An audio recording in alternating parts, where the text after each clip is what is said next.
the summer of 2003, Reese Witherspoon flew to London to star in an adaptation of the novel Vanity Fair.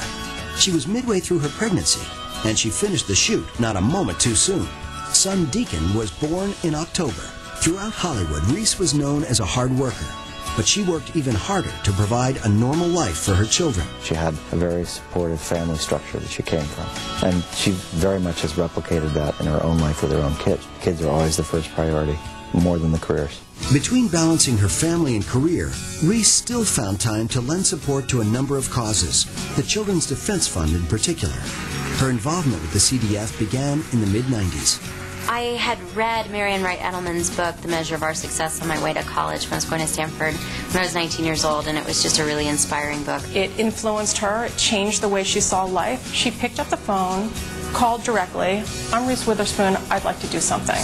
That's very unusual. As Reese's fame grew, so did her ability to help. Her ongoing presence at CDF fundraisers made a big difference, both to the organizers and the kids themselves.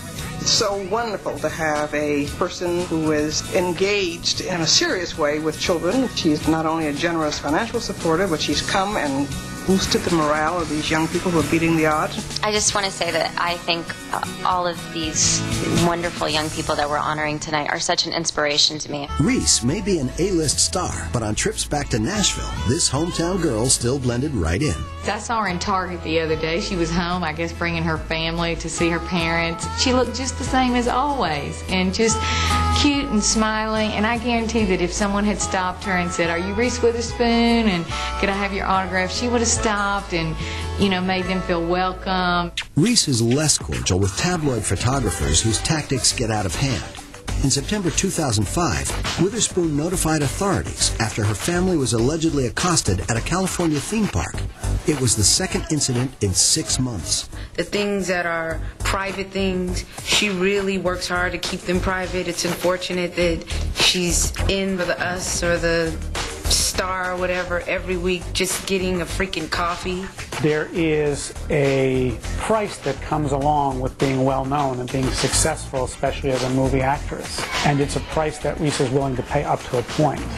A week later, Witherspoon was back in the news, this time under better circumstances, for the premiere of her comedy, Just Like Heaven. We hit it off really well right from the beginning, and we're able to play a lot and joke a lot off camera and on. Reese generated chemistry with all her male co-stars, but it was especially critical in her next project opposite Joaquin Phoenix.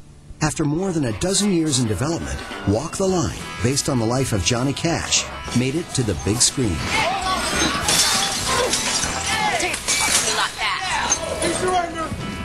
Reese's performance as June Carter Cash was the biggest test of her career.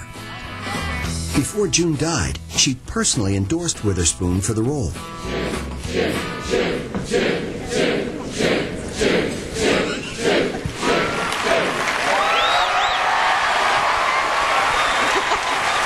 June, they want to see us together. All right, well, quit that clutching on me and I'll sing with you, but you got to quit clutching on me. Hi, folks. How y'all doing again? I hope y'all don't mind my bare feet. So what are we going to sing, Johnny? You got me out here. Is that where your plan ends? When Reese Witherspoon's name came up, June lit up. And she said, "Oh, she's so precious." I was really interested in playing the role of June Carter because I grew up in Nashville, Tennessee, and I grew up knowing a lot about country music history. There was never a second thought about it. So there was only one June, and that was Reese. Hollywood was a bit more skeptical. When Reese was cast in Walk the Line, a number of industry insiders wondered whether or not she could really tackle that material and do it justice. And, leave it to Reese Witherspoon. She spent a long time training for that film. She's playing this very famous person, June Carter Cash's beloved. So that certainly is a risk, and she's singing and doing her own singing. I consider it a huge responsibility playing somebody who had an amazing life. June Carter, her writings and her books have so inspired me as a mother and as an entertainer and as a wife. And so it's been really interesting and humbling and harrowing all at the same time. The buzz about Reese started even before the film's release. But Witherspoon received other kudos that meant even more. When John Carter Cash saw the movie, he was so emotional. Man, he said, she captured my mother. So, I mean, this is a guy who knew her better than anybody. And for him to say that is pretty special. John Carter Cash wasn't the only one deeply moved. In January 2006, Reese's performance captured the Golden Globe for Best Actress in a Musical or Comedy. You know what? I'm just so overwhelmed. I can't even barely see straight, but I'm just thrilled. Everything is so exciting, and the biggest reward was just making the film, so I feel so blessed to be here. It feels like just icing. Whatever Reese does, whether as an actress, a producer, an activist, a wife, or just mom, she always strives for perfection.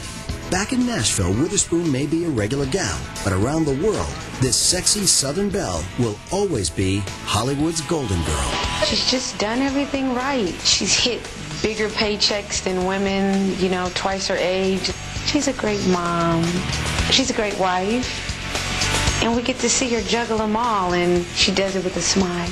There's a lovability, there's an accessibility that makes her a star. Reese is like vanilla ice cream. You want more and more of her as you watch her.